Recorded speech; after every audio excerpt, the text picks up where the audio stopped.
Mesdames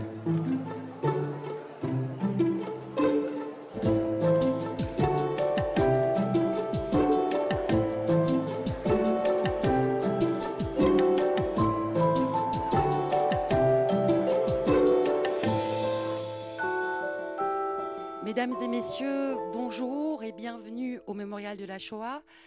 Nous entamons aujourd'hui une nouvelle saison de rencontres à l'auditorium et nous sommes très heureux et honorés de débuter cette saison avec un texte inédit de Simone Veil, publié par les éditions Albin Michel.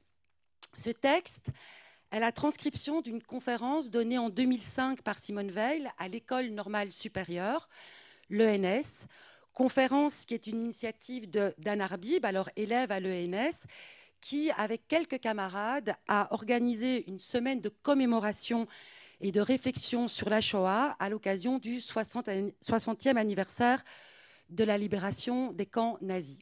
Ce texte a donc 20 ans. À partir de janvier prochain, nous allons commémorer le 80e anniversaire de la libération des camps. Le contexte est très différent de celui de 2005. Depuis quelques années, nous assistons en effet à la disparition des derniers témoins de la Shoah. Nous sommes entrés dans une nouvelle ère qui exige que nous réfléchissions ensemble à la manière de transmettre cette histoire sans le précieux et essentiel concours de celles et ceux qui ont vécu dans leur chair et dans leur âme la réalité des persécutions antisémites, la réalité de la violence nazie, de la déportation et de la survie dans les camps.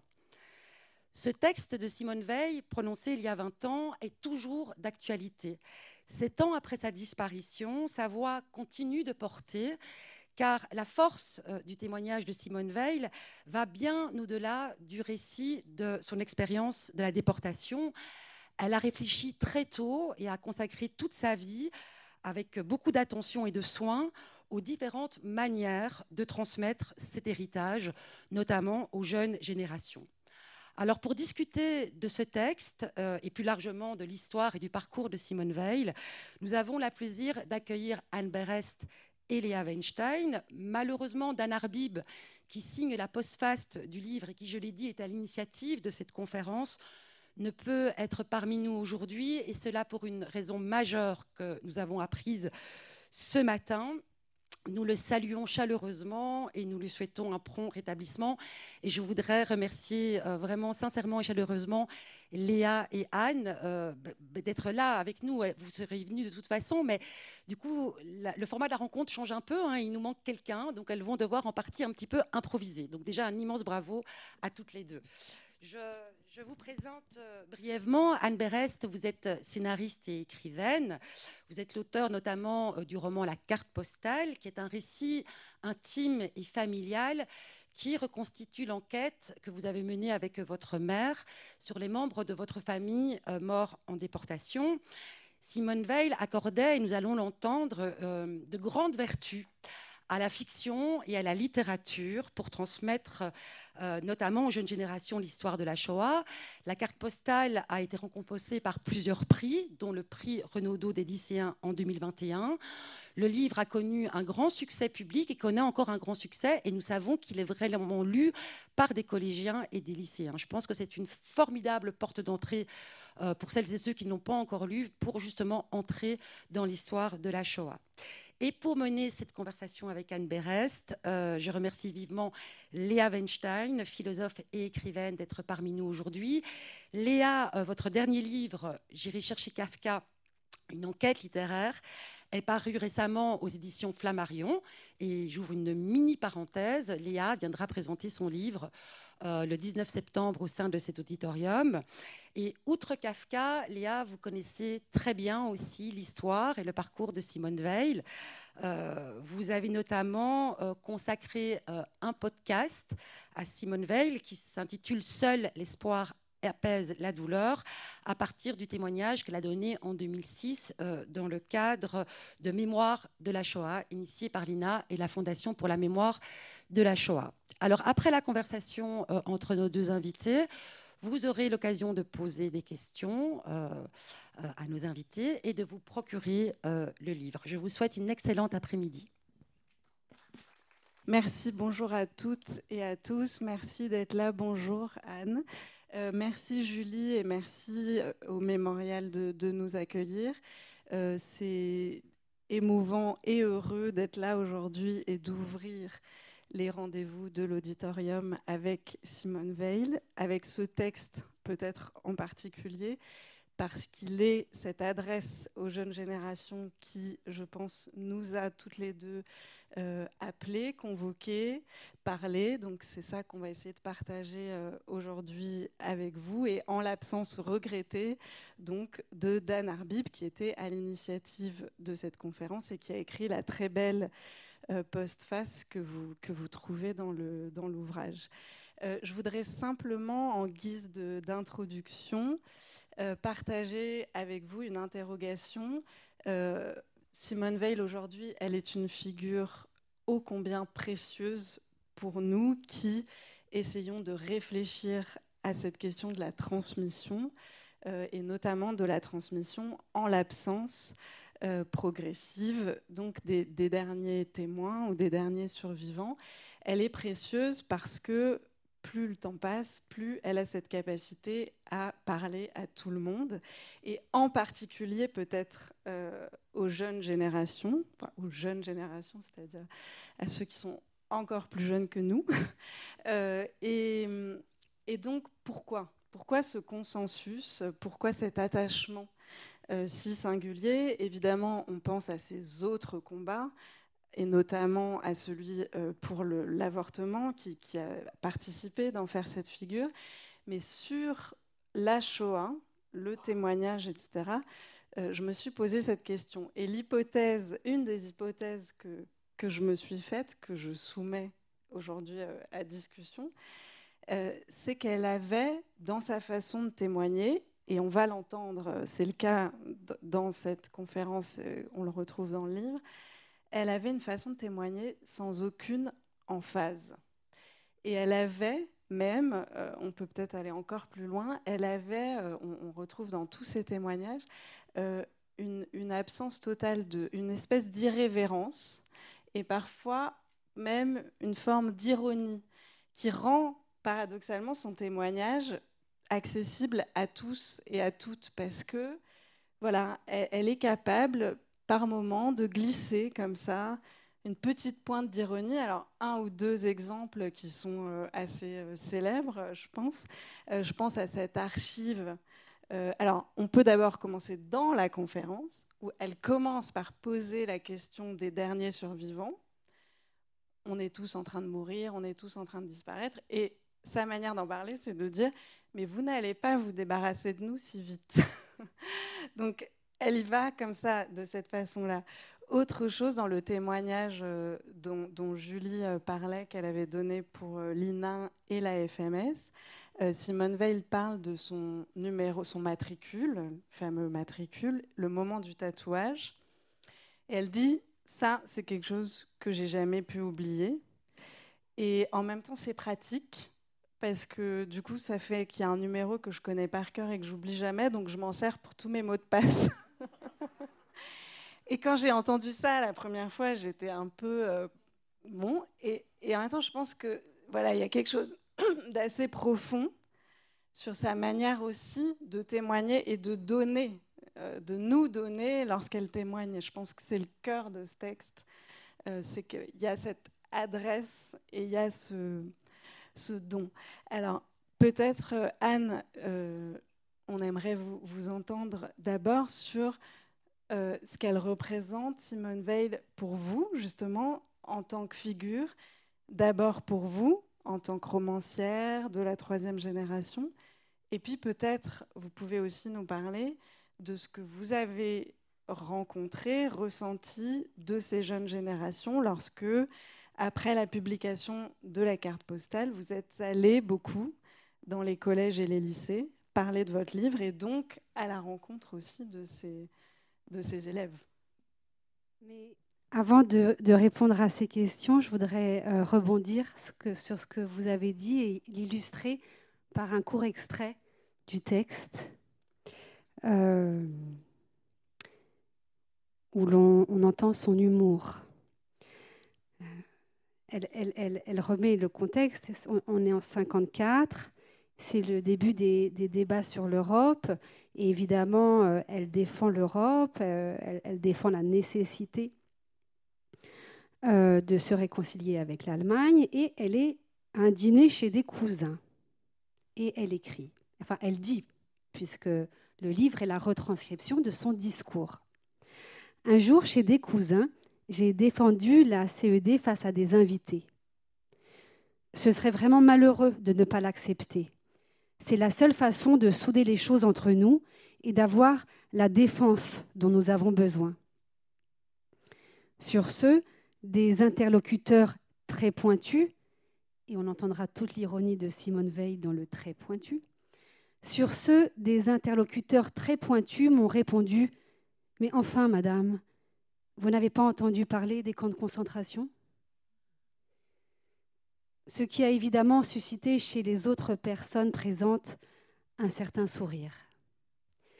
Tout cela pour vous dire que si l'on accepte certaines valeurs, que je crois tout de même établies en Europe, quel que soit le choix que chacun fera prochainement à son sujet, eh bien, il faut avoir ce courage pour les générations futures.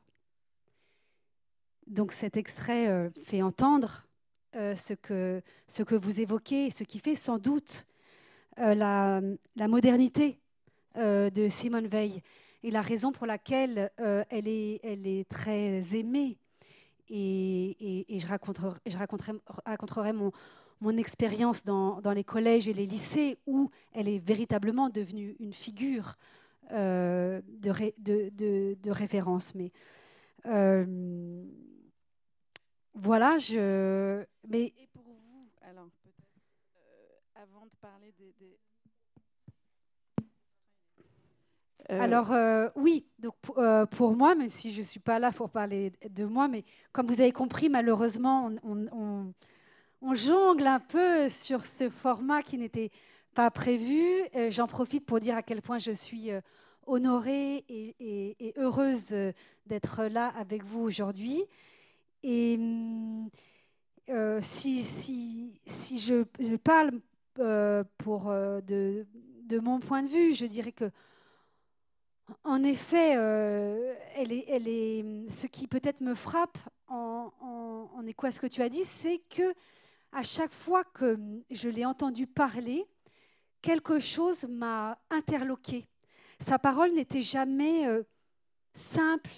Il y avait toujours quelque chose d'une complexité qui donnait à réfléchir. Ce n'était pas évident. Je vais donner un exemple qui est dans notre sujet.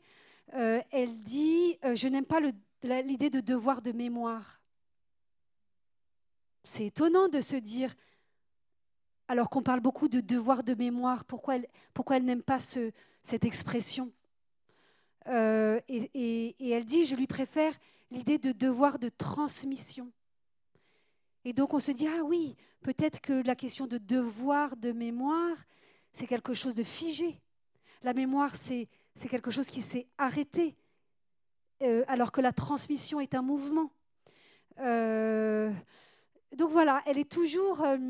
c'est quelqu'un qui avait une parole, je ne dirais pas dans la provocation, parce que je crois que ce n'était pas du tout son endroit, mais complexe, pas évidente. Alors, peut-être qu'on pourrait maintenant écouter, parce que dans la genèse de ce livre, donc je me fais l'écho d'Anne Arbib et je m'en excuse, mais c'est expliqué aussi dans la préface. Cette conférence, donc vous le voyez ici, hein, d'Anne Arbib, aux côtés de Simone Veil à l'École normale supérieure rue d'Ulm.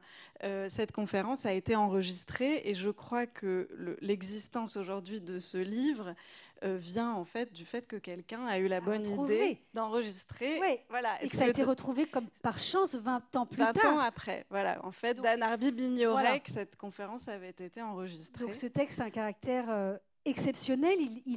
C'est comme s'il surgissait du passé 20 ans plus tard pour nous rappeler à quel point c'est aujourd'hui qu'il faut le lire. Exactement. Alors je propose peut-être qu'on écoute les deux premiers extraits. Les gens, la plupart, s'inquiètent beaucoup pour ceux qui ne sont pas là.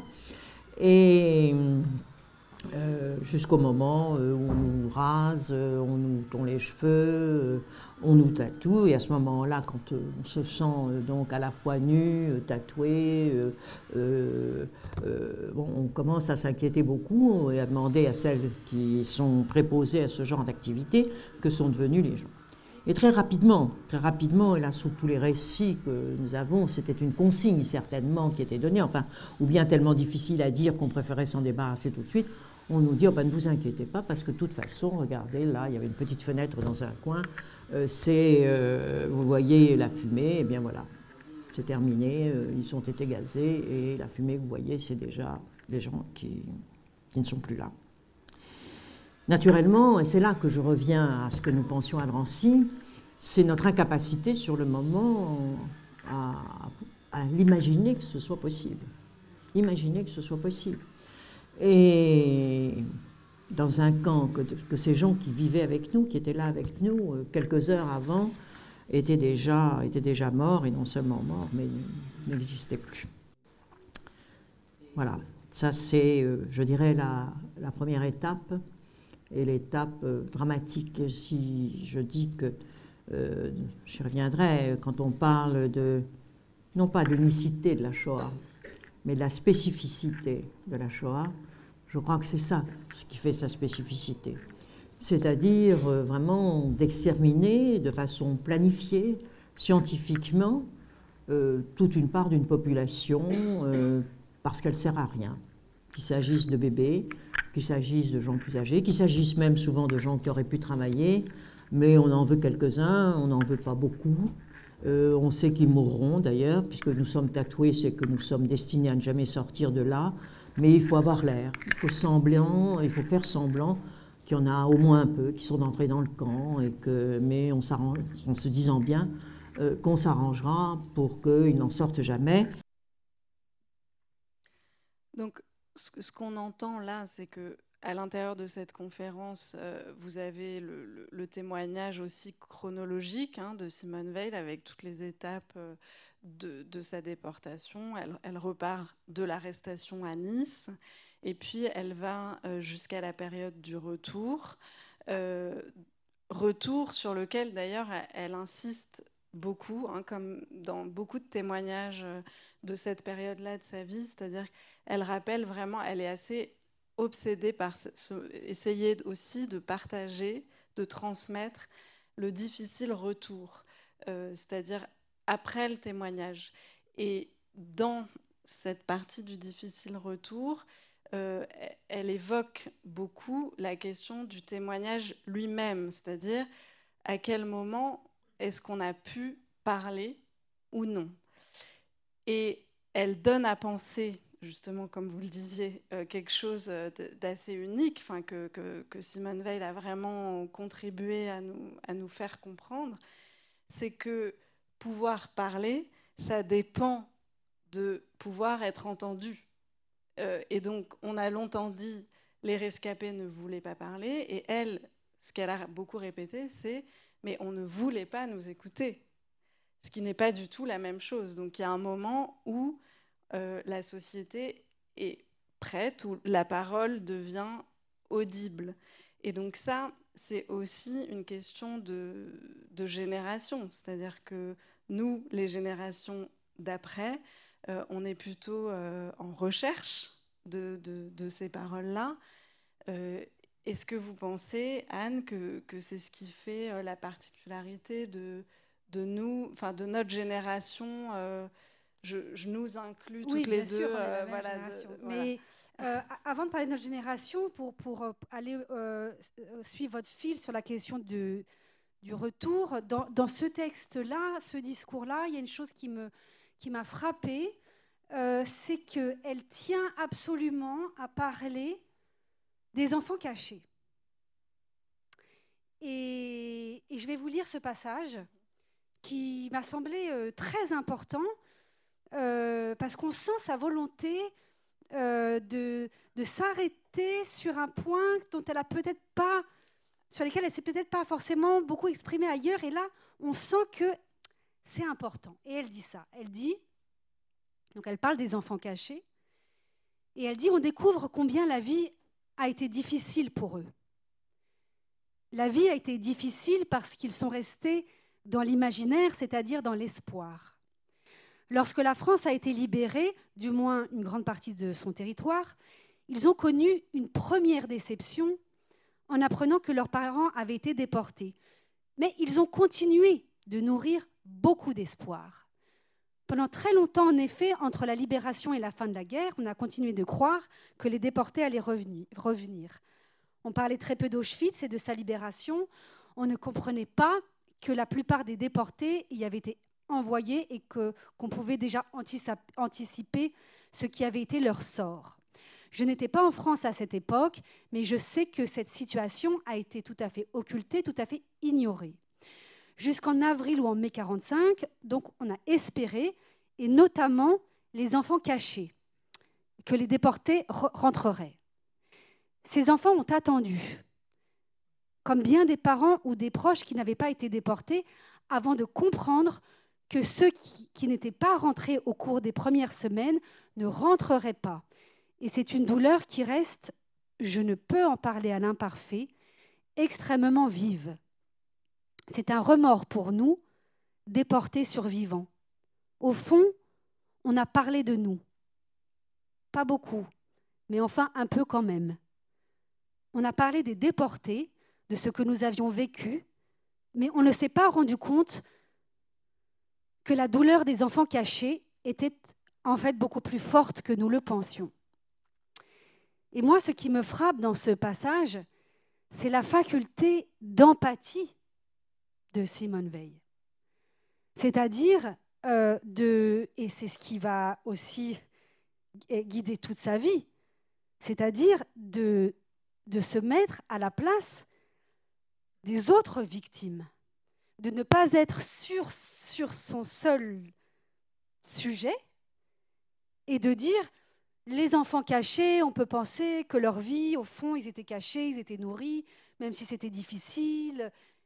Et vraiment, moi, c'est une chose qui m'a bouleversée en lisant ça. C'est cette sympathie au sens étymologique de souffrir avec, d'être sans cesse à l'extérieur de soi pour penser et la souffrance de l'autre. Voilà, je trouve que c'est une des particularités de ce discours-là. Ensuite, oui, sur la question, vous parliez de la question de la troisième génération, elle en parle beaucoup dans le texte. D'abord, le texte appelle pour les générations futures.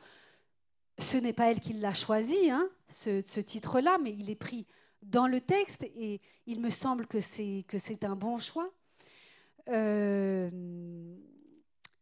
elle évoque la troisième, la quatrième génération et c'est à eux qu'elle s'adresse. Et on sent véritablement son souci de faire le lien.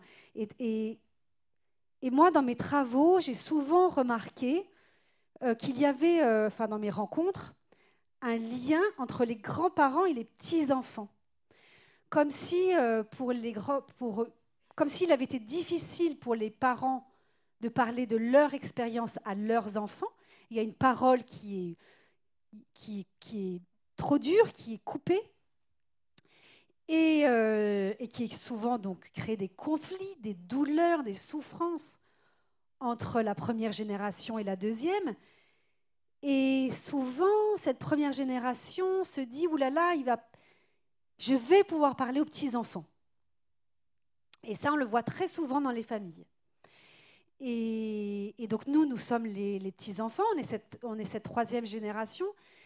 Et lorsque je nous regarde, parce que j'ai fait aussi beaucoup de conférences avec d'autres écrivaines, d'autres écrivains sur le même sujet, il me semble que notre génération, elle est très particulière parce que nous savons que nous sommes à un moment de bascule entre un monde aujourd'hui où vivent encore des témoins et le monde de nos enfants qui, lui, quand nos enfants auront notre âge, ce sera un monde sans témoins.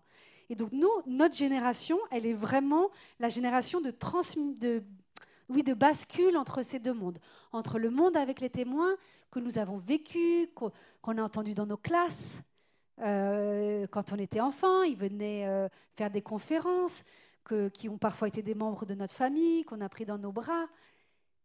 Et puis nos enfants qui ne connaîtront pas tout ça. Et je crois que si notre génération, nous sommes si actifs sur ces sujets-là, c'est d'abord que nous avons eu une forme d'autorisation de nos grands-parents, que nos parents n'ont pas eu.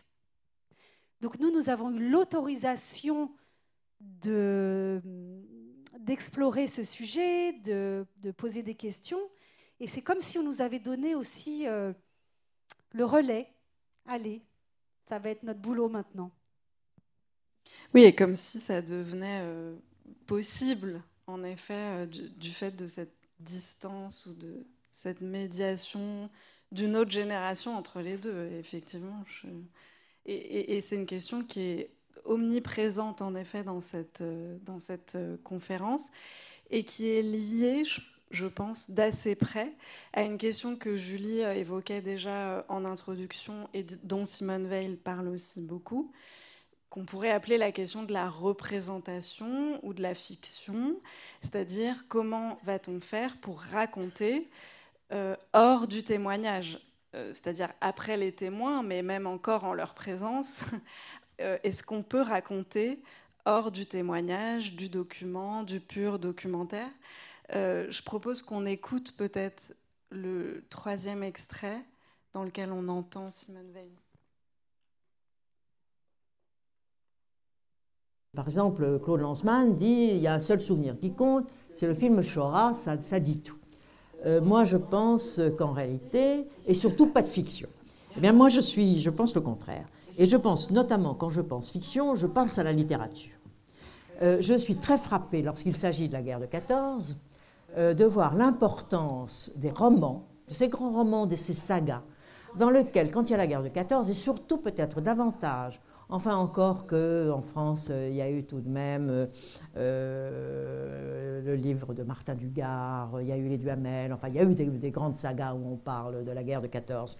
Mais aux États-Unis, on n'imagine pas des romans de cette époque, les grands romans de cette époque, où il n'y a pas des jeunes qui en 1917 vont faire la guerre, ou se sont même engagés avant la guerre, font la guerre, sont tués, sont blessés, rentrent, etc. La même chose pour les romans anglais. Et ça frappe énormément parce que ça les fait entrer dans la vie, dans la réalité. Moi, je crois que cette littérature, c'est extrêmement important. Bon, il n'y a presque pas besoin que je pose une question. Elle s'adresse presque à vous. Oui, ce passage du discours, quand je l'ai lu, ça m'a vraiment beaucoup touchée parce que...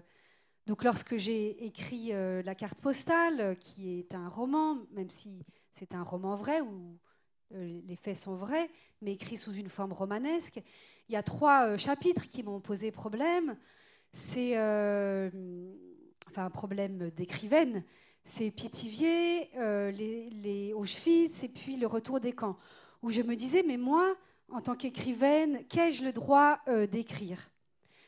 Donc évidemment, je me suis replongée dans les écrits de Lanzmann, qui dit pas de fiction. Et il faut comprendre pourquoi. Lanzmann dit pas de fiction à un moment très particulier de l'histoire. Il dit pas de fiction à un moment où il se passe 2 choses, un grand retour du négationnisme affreux, et aussi à un moment où on ne veut pas écouter les témoins. Et Simone Weil en parle d'ailleurs dans le discours. Elle parle de tout ce moment où les historiens mettent les témoins de côté, comme si leurs paroles, c'était de l'anecdotique, pas de l'histoire. Donc Lanzmann dit à un moment donné, il faut faire très attention, et je pense qu'il a raison à ce moment-là, de dire on ne peut pas raconter n'importe quoi, on ne peut pas faire tous les romans et les films qu'on veut avec les camps en décor. Et il précise la notion de décor. Il dit la Shoah ne peut pas être un décor. Mais il ne va pas toujours dire qu'on ne peut pas faire de la fiction. puisque lorsque Le Fils de Saul sort, le film de Laszlo Nemes, Lanzmann reconnaît le travail de Laszlo Nemes. Mais il s'est passé beaucoup de temps entre. Et il se passe ce temps qui est l'idée de dire, en fait, à un moment donné, il va falloir que la littérature, l'art, fasse son travail de transmission. Donc moi, quand j'ai dû écrire ces passages, j'ai beaucoup, beaucoup réfléchi à ça. Je suis tombée et j'avais besoin de phares, de boussole qui allait me dire ce que je peux ou ne pas faire. Le texte de Simone Weil, le discours n'était pas encore sorti, et j'avais trouvé deux choses qui m'avaient marquée. Je me permets de les citer. C'était une phrase d'Elie Wiesel qui dit qu'un jour, il dit « Le roman peut aider la mémoire, il peut aider à entretenir la flamme ». Et puis j'étais tombée aussi sur un autre passage de Georges Semprin qui écrivait « Sans la fiction, le souvenir périt ». Mais je crois que ce qui est très important à dire, et qui est le lien et que eux tous ne cessent de dire, c'est que oui, il peut y avoir littérature, oui, il peut y avoir fiction, et c'est important, parce que l'art, elle permet une empathie. Moi, tous les collégiens et les lycéens qui ont lu la carte postale, ils sont devenus, par le principe de l'identification, les adolescents de la carte postale. Ils ont souffert avec eux. La littérature, c'est un moment où on est un autre que soi-même. Et où on souffre, où on comprend ce que c'est que d'être un autre. Donc la littérature, elle est très importante. Mais lorsqu'il s'agit en particulier de la Shoah, il faut que ce soit malgré tout impeccable historiquement. On peut faire de la fiction, mais avec l'exigence de l'historien. Je crois que ça, c'est ce que tous disent néanmoins. Mais je demeure persuadée, et je l'ai vécu avec la carte postale, qu'un lycéen qui découvre l'histoire avec un roman, un jour ce lycéen ouvrira un livre d'histoire, un livre d'historien. L'un emmène l'autre. Ce n'est pas l'histoire contre la littérature, c'est l'un avec l'autre. Ça, j'en suis persuadée. Et alors, puisqu'on parle des lycéens, il y a un autre moment très intéressant, je trouve, dans la conférence, et ça nous amène peut-être à la dernière partie de cet échange, qui est la question des initiatives concrètes qu'on peut prendre aujourd'hui. Et Simone Weil, d'ailleurs, est assez concrète et pragmatique, même s'il y a une dimension philosophique aussi dans le texte. Pourquoi témoigner? Quand témoigner? Il y a quand même cette attention au concret. Et elle discute à un moment l'initiative qui avait été proposée d'associer, et je sais que vous y êtes intéressée, Anne, parce que vous en parlez dans l'article sur Simone Weil, magnifique d'ailleurs, que je vous recommande, que Anne Berest a écrit pour Légende. Vous évoquez ça dans cet article. Simone Weil était vent debout contre cette initiative qui aurait consisté, qui n'a finalement pas été retenue, à associer chaque élève dans les classes en France à un enfant mort pendant la Shoah. De fonctionner comme ça par binôme, d'association, etc.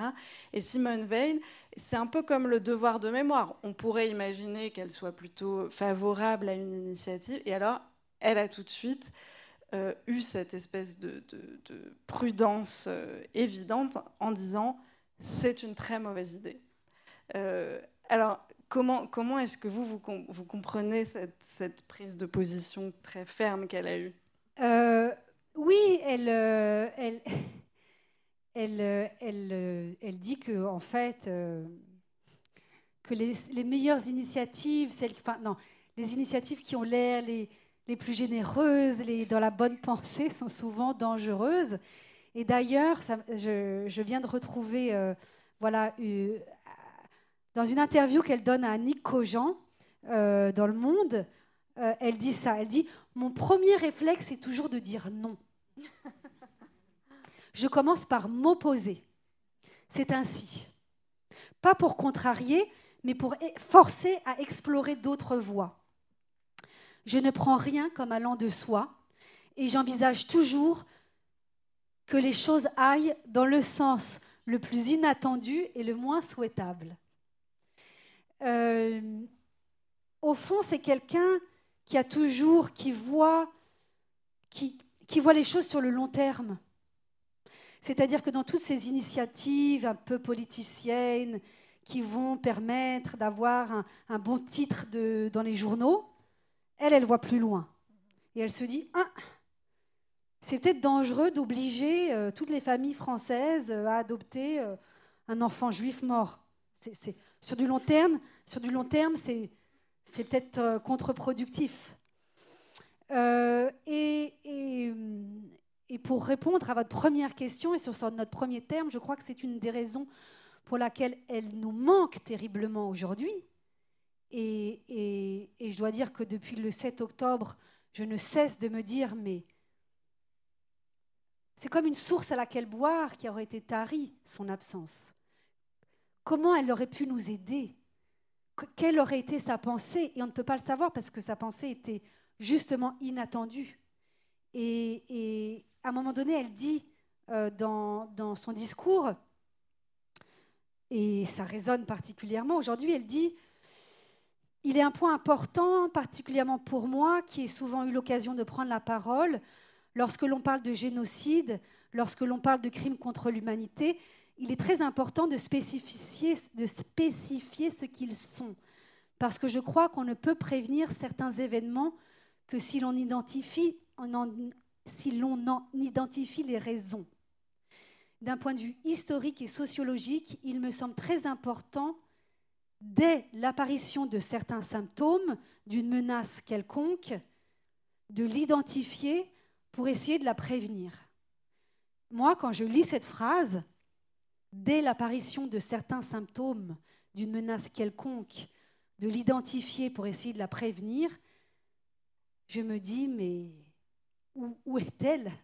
Pourquoi n'est-elle pas là pour nous véritablement nous aider et nous aider comme elle a toujours fait à penser autrement et à penser aussi à la place de l'autre?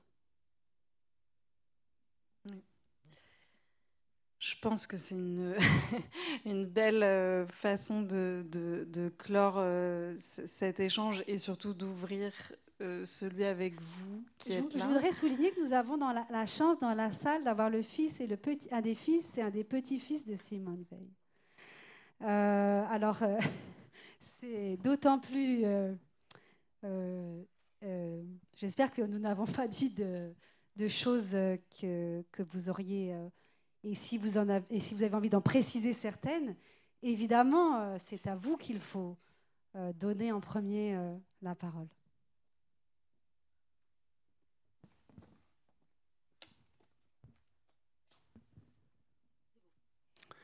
Bonjour. Je crois que vous avez parfaitement raison, Madame Berès, quand vous dites que une des parties importantes de cette conférence, c'est le propos de maman sur les enfants cachés. Et je crois que le mot important dans celui que vous avez prononcé, c'est le mot de remords.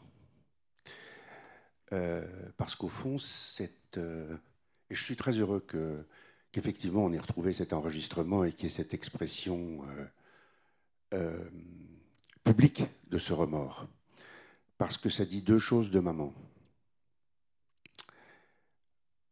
La première chose, c'est que ça dit qu'effectivement, pendant très longtemps, de la même façon que, comme vous l'avez dit, on n'a pas voulu entendre les déportés, et ce on s'adresse à plusieurs sortes de gens, pas seulement la République, pas seulement les autorités, il s'adresse aussi aux familles des déportés, pour lesquels c'était en réalité insupportable. Comment est-ce que des parents qui n'ont pas été déportés, qui ont réussi à être cachés, peuvent entendre leurs récits de leurs enfants qui, eux, rentrent d'Auschwitz? C'est insupportable. Et donc, on n'écoute pas. Eh bien, dans ce remords que maman exprime, il y a effectivement cette position, elle le dit, des anciens déportés qui, pendant longtemps, et j'en ai été le témoin, qui, pendant longtemps, au fond, trouvaient que, oui, bon, ces enfants cachés, ils avaient été cachés, mais enfin, ils avaient eu la chance d'être cachés, ils avaient survécu, ils avaient traversé, et ils ne prenaient pas conscience de cela. Et donc, l'expression de ce remords et cette manifestation de cette capacité d'empathie à d'autres. Mais c'est aussi, et c'est presque encore plus important en ce qui concerne maman, enfin pour l'analyse de ce qu'elle est, cette capacité à remettre en cause une pensée. Souvent, on a une pensée, puis on est figé dedans, et on n'arrive pas à évoluer. Et cette capacité à se réinterroger après avoir rencontré des enfants cachés, entendu des enfants cachés, qui pendant très longtemps ont caché leurs paroles, ont caché leur difficulté à s'inscrire dans la vie. Eh bien, cette capacité qu'elle a eue est tardivement à l'entendre et à la prendre en compte. Alors, sur les générations qui passent et sur ce que vous avez dit de ce rapport aux grands-parents, de cette nécessité de 2 générations pour pouvoir parler, et puis de cette interrogation que vous avez sur, j'allais dire, le 7 octobre 2023, dans lequel le monde se réveille avec un environnement bien différent de celui du 5 octobre 2023, 48 heures plus tôt. Je crois que c'est dans cette conférence que maman raconte que pour le 40e anniversaire, alors, la commémoration de la libération des camps, le 40e anniversaire, le 27 janvier 1985, là aussi, elle avait, par souci de précision, toujours un malaise sur ce terme de libération, parce que le 27 janvier 1945, janvier 1945, on ne libère pas du tout le camp d'Auschwitz-Birkenau. Janvier 1945, c'est les marches. Alors effectivement, les soviétiques arrivent, l'armée soviétique arrive au camp le 27 janvier, mais il n'y a plus personne. Enfin, il reste quelques centaines ou quelques milliers de prisonniers, dont évidemment Primo Levi, mais c'est tout. Donc le terme de libération. Et la libération ne va intervenir en réalité qu'en avril et ou mai 1945 pour la plupart des camps, puisque les Allemands ont ramené tout le monde dans le centre de l'Allemagne. Et du reste, quand maman parle pour revenir aux enfants cachés, quand elle parle de cette période entre juin 44 ou août 44, la libération de Paris, et puis la fin de la guerre, elle a cette formule extraordinaire, incroyablement pudique. J'étais ailleurs à ce moment-là. Le ailleurs, c'est Auschwitz et Bergen-Belsen, ce qui est un ailleurs qui est tout sauf ailleurs. Enfin bon, pour revenir à cette problématique de génération, elle dit que lors d'une commémoration à Bergen-Belsen, je crois, ou à Auschwitz, je ne sais plus, elle a évoqué cette nécessité d'une période de 40 ans pour pouvoir parler, pour que la parole se libère, et qu'un rabbin vient la voir et lui dit mais vous savez, 40 ans, c'est pas par hasard. 40 ans, c'est le passage de 2 générations, mais rappelez-vous surtout, 40 ans, c'est le temps que les Hébreux sont restés dans le désert pour arriver au Mont Nebo. Et ce délai de 40 ans me hante depuis octobre 2023, parce que c'est à nouveau 40 ans. Enfin, il aura fallu 40 ans pour qu'on parle, et ce qu'il n'est pas en train de falloir de subir 40 ans pour qu'on se taise. Autrement dit, la période de 40 ans, la seconde période de 40 ans qui se termine, est-ce qu'elle se termine au Mont Nebo et à cette capacité effectivement de passer à la transmission en l'absence de témoins. Et ça nous renvoie effectivement au débat sur le devoir de mémoire, terme que maman n'aimait pas, pour des raisons syntaxiques, tout simplement. Elle considérait que le devoir de mémoire, il appartenait éventuellement aux témoins, mais il n'appartenait pas à des gens qui n'avaient pas cette mémoire. Pour les gens qui n'avaient pas cette mémoire, il y avait une obligation de transmission, mais pas de devoir de mémoire. Est-ce que cette période de 40 ans, elle se termine par une espèce de boomerang, de retour en pleine figure des victimes de se voir elles-mêmes accusées de génocide, ou bien est-ce que c'est une obligation, et évidemment la question est dans la réponse en tout cas en ce qui me concerne et en ce qui concerne la Fondation de la mémoire de la Shoah, de réfléchir et de s'interroger sur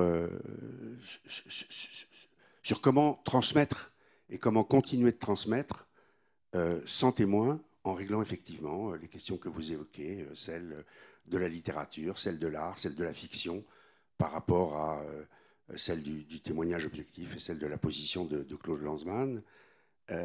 Mais cette double cette double période de 40 ans de traversée du désert, il faut trouver un moyen de la...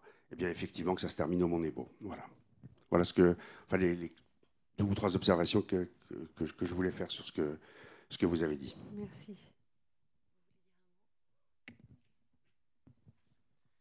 Merci beaucoup. Vous avez insisté, et Pierre-François aussi, beaucoup insisté sur cette singularité de la 3e génération. Pierre-François a rappelé cette anecdote du rabbin qui donne une dimension historique et religieuse. Très clairement, vous l'avez rappelé, on n'a pas voulu entendre les déportés qui avaient aussi la nécessité de créer leur vie. La nécessité de créer leur vie, de créer des familles. Le cas de ma grand-mère est un cas un peu archétypique puisque elle est mariée à 19 ans, mère à 20. Et donc, il y a tout un engagement de vie à faire. Et puis, il faut aussi le temps de la réflexivité sur soi. Je pense que c'est ce temps de la réflexivité sur soi où, une fois qu'on a passé l'âge de créer sa carrière professionnelle, créer sa famille, on peut commencer à réfléchir dans un moment où aussi la société le permet. Ce n'est pas un hasard, parce que quand on regarde, Georges Wellers, déjà au Centre de documentation juive contemporaine, commence tout de suite à collecter de la documentation avant même la libération, dès 1943, mais ça n'est disponible, ça n'est étudié, et tout le monde pense que Paxton crée des choses, qu'en fait il énonce à un moment où la société peut l'entendre. Et c'est évidemment un des éléments qui est essentiel dans ce lien entre la 1re et la 3e génération, et qui crée à cette 3e génération, à laquelle vous appartenez, à laquelle j'appartiens, une responsabilité évidemment très particulière. Moi, j'ai eu l'occasion déjà de parler à plusieurs reprises de cette singularité. Je n'ai pas le souvenir d'avoir découvert la Shoah. Elle était présente, puisque chaque été, ma grand-mère aimait bien le soleil, elle aimait bien avoir les bras nus. Chaque été, je voyais son tatouage. C'était une réalité immanente. Et c'est quelque chose qu'il faut réfléchir à transmettre à nos enfants qui ne pourront pas avoir ces discours, avoir cette présence. Et c'est évidemment essentiel de pouvoir, en acceptant cette obligation de transmettre, dont Pierre-François a parlé aussi, de garder le souvenir de ce qu'ont été ces événements. Merci.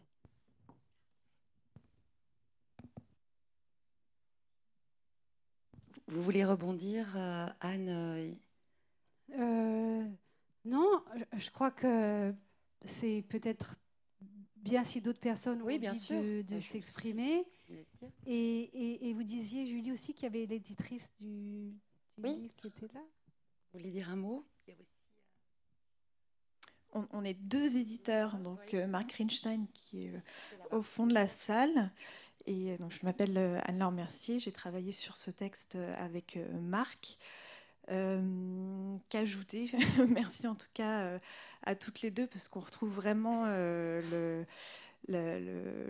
fond, le contenu, la forme de ce texte et le ton que vous avez si justement décrit.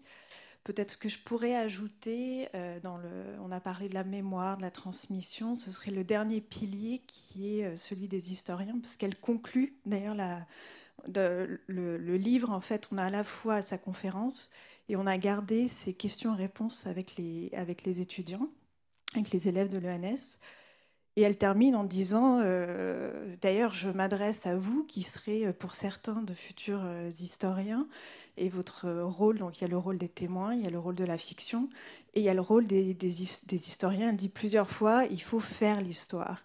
Et d'ailleurs, elle remet même parfois en cause, c'est assez curieux de sa part à elle, elle dit, il ne faut pas toujours croire ce que nous disons. Et c'est là que votre rôle est très important. Il faut remettre en cause même la parole des témoins. Elle dit, je m'excuse de finir là-dessus. Et elle dit quand même, pour conclure, mais ne croyez pas que c'est lorsqu'on dit les choses les plus horribles que nous inventons.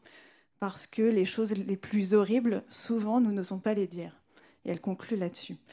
Voilà, ça me paraissait intéressant d'ajouter ce troisième pilier, parce que voilà, faire l'histoire, le rôle des historiens est vraiment très important aussi pour elle. Il s'ajoute à la fiction, aux témoins, aux descendants des témoins. Tout à fait. Et puisqu'on parle de l'édition du livre, et peut-être que Marc Weinstein voudra dire quelque chose, mais ce qui m'a frappée, c'est la qualité des notes.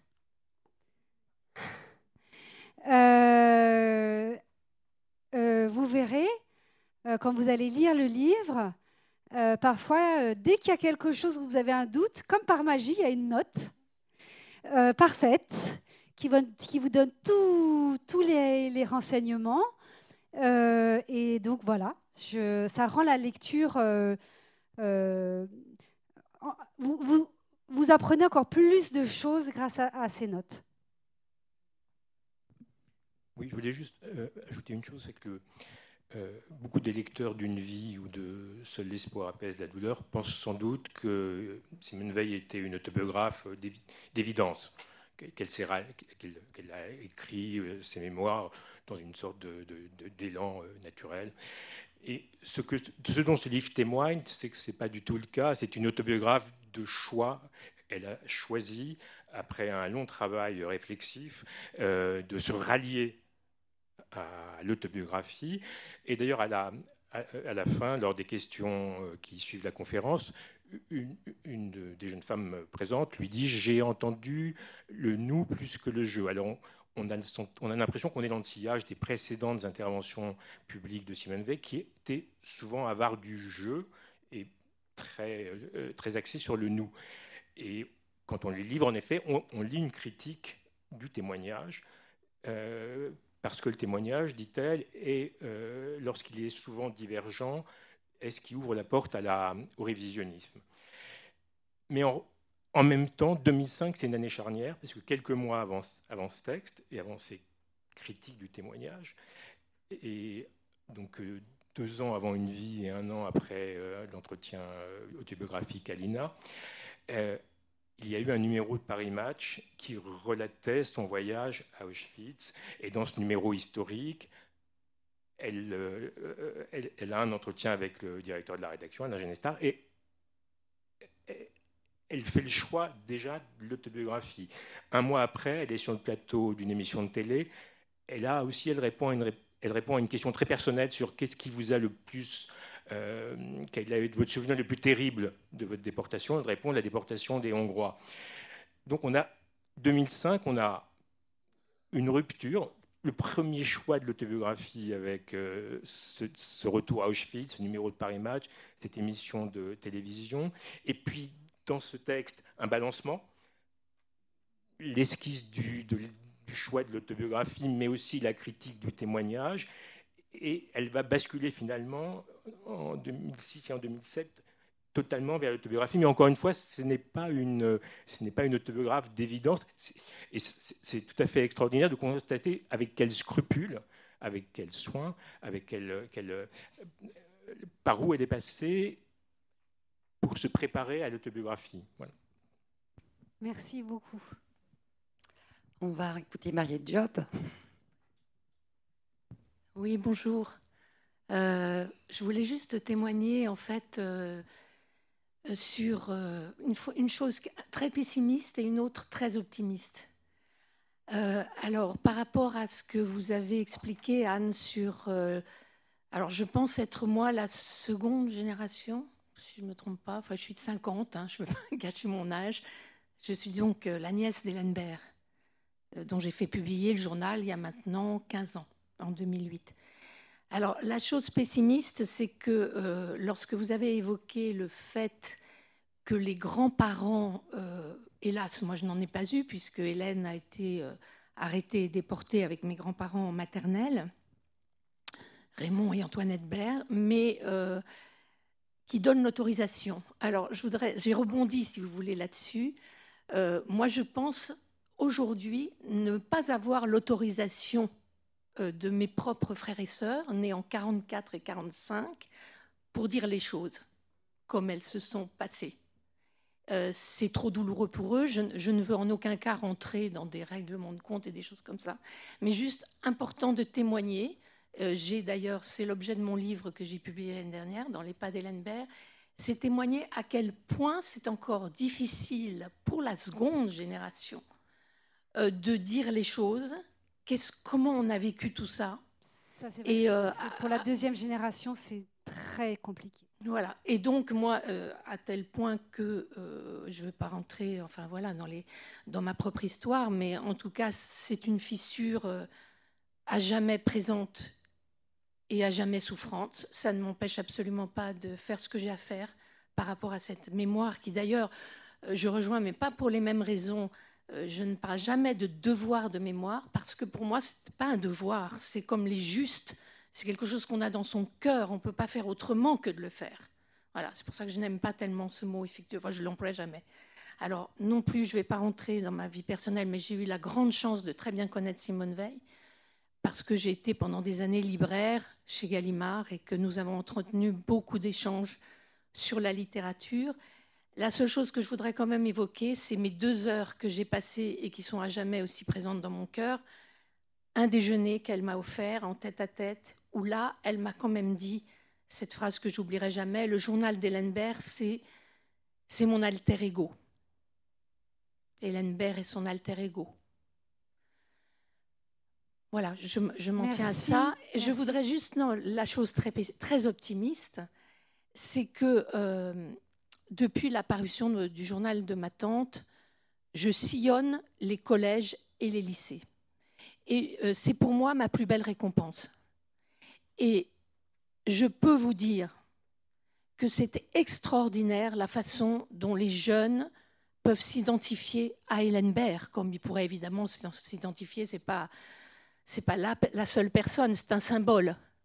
Et bon, je reçois des lettres de classes entières qui m'écrivent personnellement pour me dire à quel point Hélène Baird les touche, ce qu'elle a pu vivre, etc. Donc ça me rend très optimiste. Et je pense, et je le dis aux personnes que je connais, qui ont vécu dans leur chair la déportation, qui sont des revenants et des revenantes, ne vous inquiétez pas, la perche, elle est transmise. Je le pense, peut-être je me trompe. D'ailleurs, il y a tellement d'événements depuis qui me font hésiter, mais non, je continuerai coûte que coûte et plus que jamais depuis le 7 octobre. Voilà, c'est ça que je voulais vous dire et partager. Merci. Pour ce témoignage. Est-ce qu'il y a d'autres questions, réflexions, témoignages? Oui.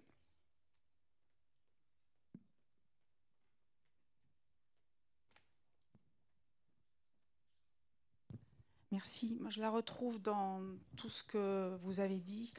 Je l'ai rencontrée en février 2000, après un voyage à Auschwitz-Birkenau. Et je lui avais proposé un entretien pour une revue. Et elle était hésitante. Et la première chose qu'elle m'a dite, c'est « Je ne suis pas un témoin, je suis une victime ».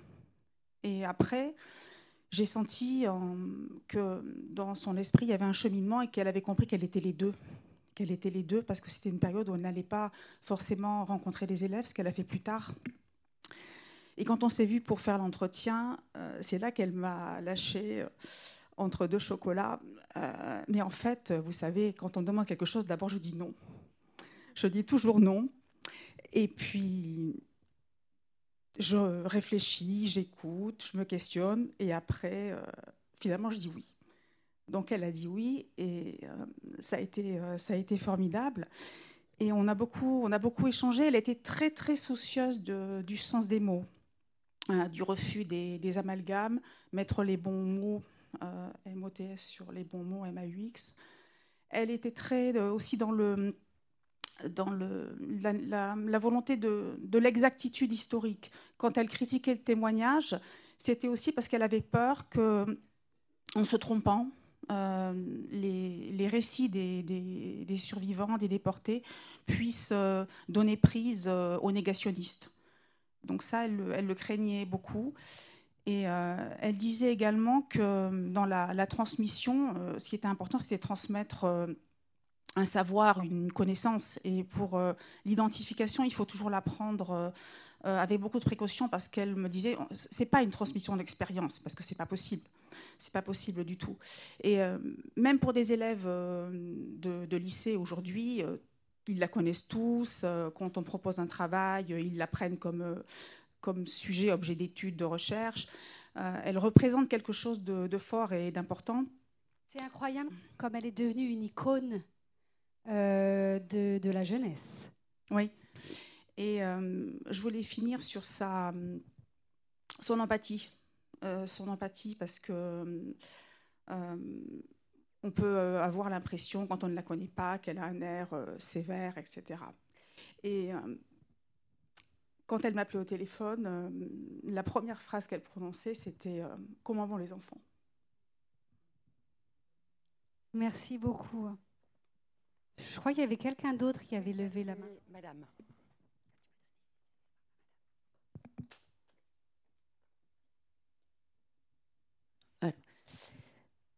Bon, déjà, j'ai acheté le livre, j'ai commencé à lire et je vous rejoins pour les notes. C'est vraiment très, très intéressant d'avoir cette double lecture. Moi, c'est une question un peu générale, justement, sur la transmission et un peu le devoir. Alors moi, je suis pas juive, j'ai pas eu du tout cette histoire même de connaissances. Je viens d'une ville de province où la communauté juive était très peu représentée. J'avais pas beaucoup d'amis juifs aussi. Et en fait, en arrivant sur Paris, où j'ai rencontré des gens de la communauté, je me suis vraiment aussi intéressée à cette histoire. Enfin, l'histoire, voilà. Et ça m'a obsédée. Donc, je lis énormément sur ça. Et j'en parle beaucoup, du coup, à mes enfants. Et parfois, c'est vrai que dans ma famille, on me dit, mais pourquoi tu es obsédée par ça?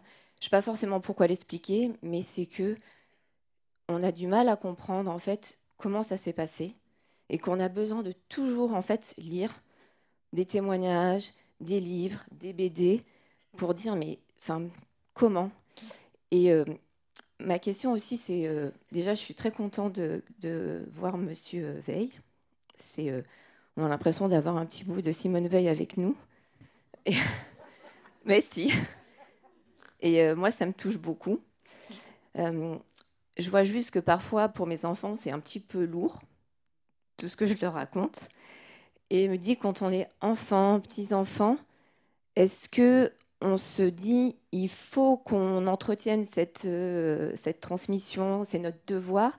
Est-ce que parfois, c'est pas un peu lourd, tout ça? Et surtout, Monsieur Veil, parce que vous aviez une mère aussi emblématique, et qu'il est encore à ce jour, et de dire, c'est un peu trop, est-ce que je m'en suis capable de porter tout ça? Voilà. Et pour vous aussi, qui avez fait la carte postale. Est-ce que vous voulez bien répondre?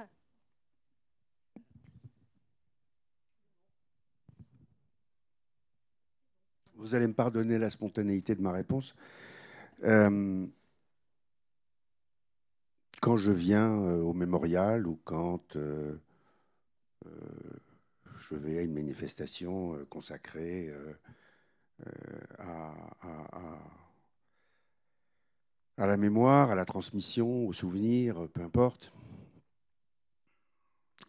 En général, maintenant, mes enfants me disent bon, t'as encore un truc de juif mort. Ça détend. Il n'empêche que pour eux, ça reste évidemment très important. Mais c'est pas une punition. C'est deux choses. D'abord, c'est mon histoire, c'est mon histoire, c'est mon passé, et on ne se lit qu'à travers son passé. Ensuite, ce qui se passe depuis l'année dernière montre bien que, comme le disait le général de Gaulle, si l'histoire ne se répète pas, elle a parfois tendance à bégayer. Et par conséquent, la vigilance est toujours la bienvenue.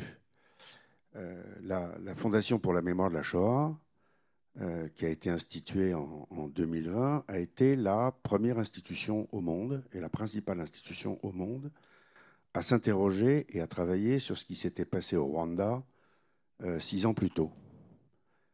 Il y a une spécificité de la Shoah, mais il n'y a pas une unicité du malheur. Et si on veut essayer de contribuer un tout petit peu au progrès de l'humanité, il faut savoir s'interroger sur ces phénomènes, être vigilant, être prudent, porter comme vous l'avez dit, les bons mots MOTS sur les mots MAUX, ne pas se tromper. À ce titre, on parle d'histoire. L'histoire, et alors s'agissant de la Shoah, c'est particulièrement vrai.